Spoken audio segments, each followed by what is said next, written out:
فیصل سید کا پہلا سوال آیا ہے۔ السلام علیکم۔ وعلیکم السلام ورحمۃ اللہ۔ یہ پوچھ رہے ہیں کہ how can both Israel's right to exist and the right of the Palestinian people be fully acknowledged and respected in the way that leads to a just and lasting resolution of the conflict? بھائی اس کا حل تو یہ ہے، سب سے پہلا طریقہ یہ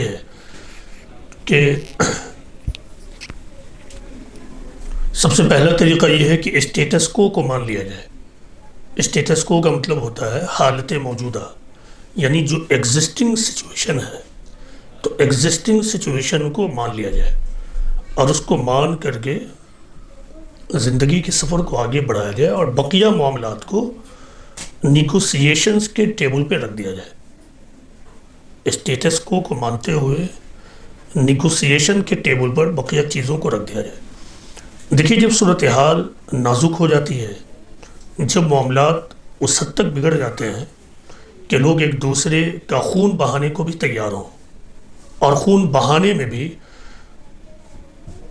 وہ ذرہ برابر سوچتے نہ ہو، تو پھر ایسی صورتحال میں رائٹ اور رانگ کو نہیں دیکھا جاتا ہے، بلکہ یہ دیکھا جاتا ہے اور یہ دیکھنا چاہیے کہ کس طرح مسئلے کا حل نکل جائے۔ مطلب یہ کہ جنگی صورتحال ختم ہو جائے، کنفلکٹ ختم ہو جائے، کنٹروورسی ختم ہو جائے۔ تو پہلا کام یہ ہوتا ہے۔ آپ کو معلوم ہے کہ چند سال پہلے ابراہم اکارڈ بھی پیش کیا گیا تھا، تو اس ایگریمنٹ اور اس پروپوزل کے مطابق تینوں مذہبی گروپ کے لیے اس مقام کو اور اس جگہ کو ایکسیسیبل بنانے کی بات کی جا رہی تھی۔ تو ایک بات تو یہ ہے کہ اس کو مان لینا ہی بہتر ہے، اور دوسرا کام جو مسلمانوں کو کرنا ہے یعنی فلسطینیوں کو، وہ یہ کہ ہر حال میں وہ جنگ سے باز آ جائیں۔ آپ کو معلوم ہے اس بار کا جو اٹیک ہے، آپ کو معلوم ہے کہ حماس کے ذریعہ ہوا ہے، اور یہاں میں عرض کرتا چلوں کہ اسلام میں ایگریشن سخت منع ہے۔ اسلام میں جنگی صورتحال میں بھی، جنگ کے درمیان بھی، جب کسی اسٹیٹ کو یہ حق حاصل ہو جائے کہ وہ جنگ کر سکتی ہے، انہیں بھی یہ رائٹ نہیں دیا گیا ہے کہ وہ ایگریشن کرے۔ ایگریشن کا مطلب ہوتا ہے آفینس، حملہ کرنا۔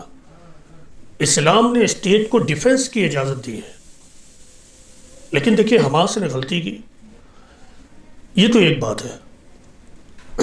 دوسری بات یہ ہے کہ آپ دیکھیے کہ کہاں حماس اور کہاں اسرائیل اور اسرائیل کی الائیڈ طاقتیں۔ اگرچہ جو طاقتیں اسرائیل کو حمایت کرتی ہیں وہ اعلانیہ ورلڈ وار کے زمانے کی طرح الائیڈ نہیں ہے، لیکن کام وہی ہوتا ہے۔ تو آپ کیوں اس طرح کی حرکت کرتے ہیں؟ اس بار کا جو اٹیک ہوا تو یہ سمجھنے سے میں خود قاصر ہوں کہ آخر یہ کیسے ممکن ہوا کہ ایک آرگنائزیشن 5000 میزائل کو لانچ کر دیتا ہے، وہ ایک اسٹیٹ میں گرتا ہے، پھر کچھ لوگ، کچھ گروپ، خواہ وہ ہزار ہی کی تعداد میں ہو، وہ ایک اسٹیٹ کے باؤنڈری کو توڑ کر اندر انویٹ کر جاتے ہیں اور ملک کو پتہ نہیں چلتا۔ مجھے تو ایسا لگتا ہے کہ یہ اسرائیل کی وار اسٹریٹجی تھی تاکہ ان کو گھسنے دیا جائے۔ اب گھسنے کے بعد مجھے کمپلیٹ لیجیٹیمیسی حاصل ہو جائے گی کہ میں ان پر حملہ کروں اور ان کو برباد کروں۔ تو آپ نے یہ موقع دے دیا، آپ نے یہ موقع دے دیا۔ اس طرح کا اقدام برابر کی قوت کرتی ہے۔ جب برابر کی قوت ہو، برابر کی طاقت ہو، تو گویا کہ حماس حملہ کر کر خود اپنے معصوم لوگوں کو قتل کروانا چاہتا ہے، اور اگر طاقت ہے تو وہ کہاں طاقت ہے؟ طاقت تو اب تک کہیں نہیں دکھ رہی 9 دنوں میں، یا اس سے پہلے جو 75-80 سال گزر چکے ہیں، 1947 سے لے کر 2023 تک۔ تو فلسطینیوں کو اپنے طور سے یہ فیصلہ کرنا ہوگا کہ ہمیں ہر حال میں جنگ سے باز رہنا ہوگا۔ دیکھیے ایک موقع سے یہ فتح مکہ کے سفر کا واقعہ ہے کہ ایک صحابی نے کہا کہ آج گھمسان کا دن ہے۔ پیغمبر اسلام نے فوراً اس کو رد کیا، کہا نہیں، آج رحمت کا دن ہے، آج رحمت کا دن ہے. یعنی چونکہ صحابی نے دیکھا کہ اتنی بڑی تعداد میں مسلمان مکہ میں داخل ہو رہے ہیں تو جنگ ہوگی، لڑائی ہوگی.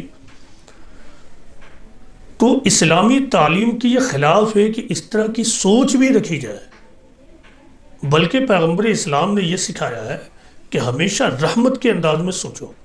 اسی طرح ایک موقع پر پیغمبر اسلام نے یہ فرمایا ہے کہ لا تتمنوا لقاء العدو واسألوا اللہ العافیہ، یعنی تم دشمنوں سے مڈبھیڑ کی تمنا نہ کرو بلکہ اللہ سے عافیت مانگو.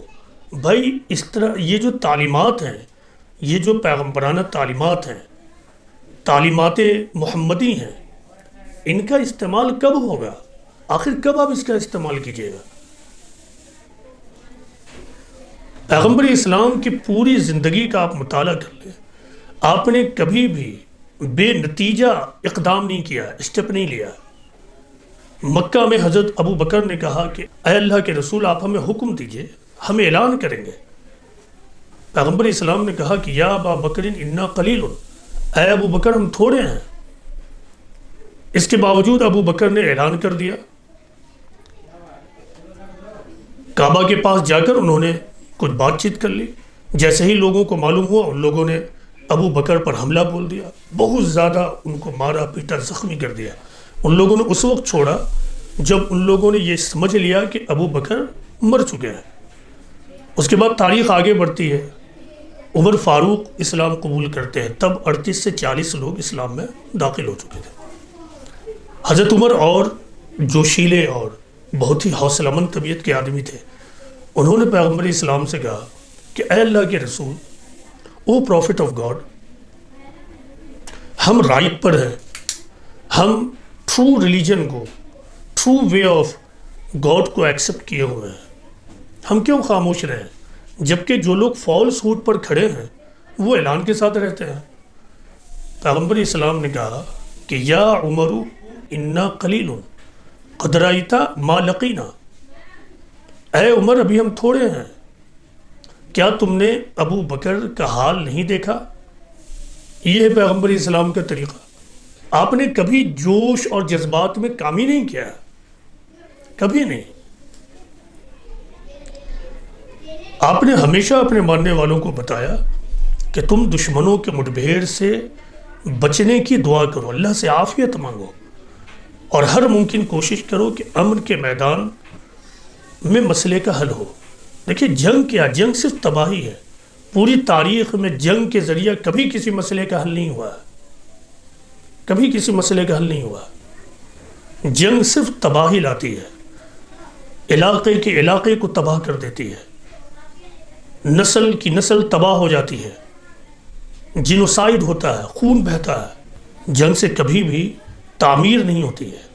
تمام تعمیری کام کنسٹرکٹیو رزلٹ حاصل کرنے کے لیے امن ہی چاہیے. پوری تاریخ اس بات کو بتانے کے لیے کافی ہے. جدید دور میں جنگ صرف اور صرف موت کا نام ہے. یہ بات تو پچھلے دور میں کہی جاتی تھی کہ جنگ مسئلے کا حل نہیں ہے، جبکہ لڑائیاں دو کمبیٹنٹ گروپ میں ہوتا تھا، یعنی لڑنے والے میدان میں چلے گئے اور لڑ رہے ہیں. سویلینز کو، شہری کو اس سے کوئی مطلب نہیں ہوتا تھا. لڑائیاں تلواروں کے ذریعہ ہوتی تھی. اس وقت بھی یہی کہا جاتا تھا کہ وار از ناٹ اے سولوشن. آج جبکہ ویپنس آف ماس ڈسٹرکشن کا ایج ہے، اس زمانے میں کوئی فول نیشن ہی جنگ کی تمنا کرے گی. صرف فول نیشن، کوئی بھی وائز نیشن جنگ کی تمنا نہیں کرے گی.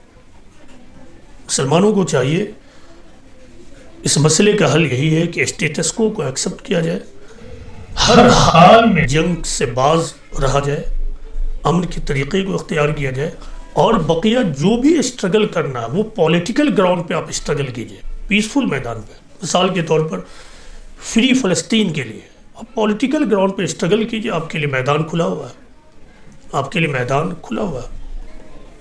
خود یہی یہودیوں نے کیا. فرسٹ ورلڈ وار کے زمانے میں جب بیلفور ڈکلیریشن ہوا تو ابھی چند دن پہلے کی بات ہے کہ روٹس چائلڈ ایک یہودی بزنس مین فیملی کا ٹائٹل ہے. اس نے انٹرویو میں کہا کہ ہمارے خاندان والوں نے برٹش حکومت پر فرسٹ ورلڈ وار کے زمانے میں بہت زیادہ دباؤ ڈالا تھا یہودیوں کے ریہیبلیٹیشن کے لیے. تو یہ کیا جاتا ہے. برٹش حکومت نے نومبر 1917 میں جو بیلفور ڈکلیریشن کیا تو یہ محض اسلام دشمنی کے تحت نہیں تھا، بلکہ یہ ان کا ایک پولیٹیکل اسٹنٹ تھا کہ دنیا میں جہاں کہیں بھی یہودی گروپ ہیں جنہوں نے آج مجھے اس وار میں مدد کیا ہے تو ان کی مدد اور ان کا سپورٹ ہمارے ساتھ رہے. تو ان کو خوش کرنے کے لیے انہوں نے ایک اسٹیپ لیا. لیکن وہ خود بھی نہیں جانتے تھے کہ بہت جلد ایسا وقت آنے والا ہے کہ برٹین کا concept of colonialism, system of colonialism خود بریک کر جائے گا. یہ تو سیکنڈ ورلڈ وار کے بعد برٹین اتنا کمزور ہو گیا کہ اسے اپنی کالونی کو فری کرنا پڑا. اگر سیکنڈ ورلڈ وار کے بعد برٹین کمزور نہ ہوتا تو شاید صورتحال کچھ اور ہو سکتی تھی. تو جو بھی اسٹرگل کرنا ہے آپ پولیٹیکل اسٹرگل کیجئے. ویپنز آف ماس ڈسٹرکشن کے ایج میں وائلنٹ فل طریقہ اختیار کرنا صرف موت کو دعوت دینا ہے، اور یہ اسلام اور عقل دونوں کے سراسر خلاف ہے.